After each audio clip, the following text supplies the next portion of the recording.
पनौती बहू। किसी की वजह से अगर कोई काम रुकता ही चला जाता है तो लोग उसे पनौती कहने लगते हैं। अरे आज हम लोगों की जूस की फैक्ट्री का माल ट्रक में लद कर शहर जा रहा है। डिलीवरी होते ही पेमेंट भी आ जाएगी। लाखों रुपए का माल है। लेकिन थोड़ी ही देर में रितु का पति दौड़ता हुआ आता है। पिताजी, वो जूस से भरा ट्रक पलट गया। सारा जूस पास की नाली में बह गया। हे भगवान, तेरी शादी के बाद ये पहली बार ऐसा हुआ है। मैं तो बोल ही रहा था कि इस लड़की की कुंडली बनवा लो। देखा, आए दिन नुकसान। बेचारी रितु पर्दे के पीछे से ससुर की बात सुन रही थी, लेकिन करती भी तो क्या, कहती भी तो क्या। अरे रितु, क्यों उदास होती हो? मुझे भरोसा है तुम ही मेरे घर की लक्ष्मी हो। अरे मेरे पैर में चोट लग गई है रितु, जरा चल डॉक्टर को दिखाते हैं।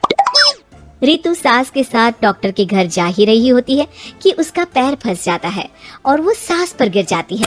हाय रे, पहले से पैर टूटा था, अब ऊपर से मेरे ऊपर गिर गई। भगवान उठा ले मुझे, भगवान। कोई उठाओ तो मुझे। हाँ सासू माँ, लाइए हाथ दीजिए, यहाँ बैठिए, मैं पानी लेकर आती हूँ। अरे अब तो डॉक्टर भी चला गया होगा। अरे इस लड़की के कारण पता नहीं मैं अपने पैरों पर खड़ी भी हो पाऊंगी कि नहीं। माँ, बहुत घबराहट हो रही है। कल मेरी अपनी खुद की फैक्ट्री शुरू होने वाली है। पता नहीं कैसा रहेगा मेरे लिए बिजनेस। अरे क्यों नहीं बेटा, अच्छा होगा। इतनी लगन और मेहनत जो की है तूने, बस तेरी बीवी का मनहूस आया ना पड़े। अरे जब से आई है कुछ ना कुछ मनहूस होता ही चला जा रहा है। कैसी बात कर रही हो माँ? एक तो वो अपना घर परिवार छोड़कर हमारे लिए यहाँ आई है, और तुम हो कि। दिन बीतते हैं और एक दिन। निकल इस घर से, मैं कहती हूँ निकल। जब से यह लड़की मेरे घर की बहू बनी है, हर जगह घाटा, हर जगह नुकसान। कभी सास का पैर टूट रहा है तो कभी जूस का ट्रक ही गिर जा रहा है। अरे अब तो हद ही हो गई। मेरे बेटे का इतना भारी एक्सीडेंट कि वो कोमा में चला गया। वो तो शुक्र है कि जान बच गई। नहीं, हम ऐसी लड़की को अपने घर में रख ही नहीं सकते। अब तो रितु को भी लगने लगता है कि वो मनहूस है। वो चुपचाप घर छोड़कर निकल जाती है। चलते चलते रितु एक जंगल में झोपड़ी में पहुंच जाती है, जहां एक साधु तपस्या कर रहे होते हैं। आ गए बेटे, क्यों परेशान होती है? ये तो जीवन का नियम है। इंसान हमेशा नकारात्मक चीजों को ही सुनता, देखता और समझता है। किसी की अच्छाई उसे नजर ही नहीं आती। आपने मुझे बेटी कहा है तो शरण भी दे दीजिए बाबा। मैं आपका सारा काम कर दिया करूंगी, बस आपके जीवन में मेरे जैसी बेटी की वजह से कुछ बुरा ना हो। साधु आंख बंद करके मुस्कुराता है और रितु उनके घर की बेटी बन जाती है। पिताजी, भोजन तैयार है, आकर खा लीजिए। बेटा, जो भोजन तूने बनाया है उसमें सांप का जहर है, वो खाकर मैं मर सकता हूँ। नहीं पिताजी, खाना तो मैंने अपनी आंखों के सामने बनाया है।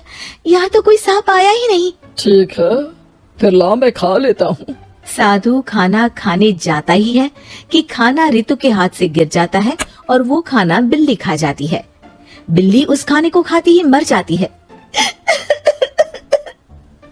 नहीं पिताजी, मैंने खाने में जहर नहीं मिलाया। मुझे इस बात का पता नहीं पिताजी। मैं ये बात जानता हूँ, खाने में जहर का मिलना और इस खाने का गिरना ये तो पहले से ही तय था। इसमें तुमने कुछ नहीं किया है बेटी। रितु समझ नहीं पाती कि क्या हो रहा है। वो रोने लगती है और साधु को अपनी सारी कहानी सुना देती है कि कैसे उसके ससुराल वालों ने उसे पनौती मान लिया था। साधु मुस्कुराकर कहता है, बेटे, क्या चाहती हो तुम? क्या तुम जीवन भर यहाँ रहना चाहती हो या फिर अपने ससुराल जाना चाहती हो? पिताजी, मैं ससुराल जाना चाहती हूँ क्योंकि वहाँ मेरी जरूरत है। मैं चाहती हूँ कि मेरे ससुराल वाले मुझे पनौती यानी कि मनहूस ना समझे। उन लोगों को पता चले कि मैं उन लोगों का भला ही चाहती हूँ। ठीक है बेटा, ऐसा ही होगा। तो कल मेरे साथ चलना। दोनों अगले दिन रितु के ससुराल जाते हैं, जहाँ साधु के साथ रितु को देखकर सास कहती है, अरे वाह रे करम चली, हम लोगों के घर में तूफान लाकर चैन ना मिला तुझे, जब जादू टोटका करने के लिए ये बाबा बाबा बुलाकर किसी को लेकर आई है। नाना माँ जी, ये तो मेरे धर्म के पिताजी हैं, मुझे ससुराल वापस छोड़ने आए हैं। ये तो बस पिता का धर्म निभा रहे हैं, इन्हें कुछ मत कहिए। वाह जी वाह, 4 महीने बाद आज ही अपने पैरों पर खड़ा हुआ हूँ और ये मनहूस फिर से आ गई। इस बार क्या जान लेके जाएगी? अरे मेरी भी सिर्फ टांग में फ्रैक्चर था, अब ये आ गई है तो पक्का टांग काटनी ही पड़ेगी। हे भगवान, पिछली बार तो जूस का पूरा ट्रक ही पलट गया था, इस बार तो पक्का फैक्ट्री में ताला ही लग जाएगा। रितु के नए साधु पिता सबकी बात गौर से सुन रहे थे। फिर वो बोल पड़ते हैं।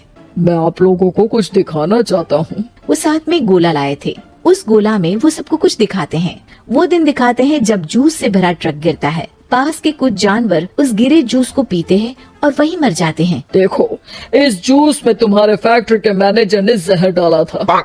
अच्छा हुआ वो ट्रक गिरा, वरना पूरा परिवार जीवन भर के लिए जेल में होता।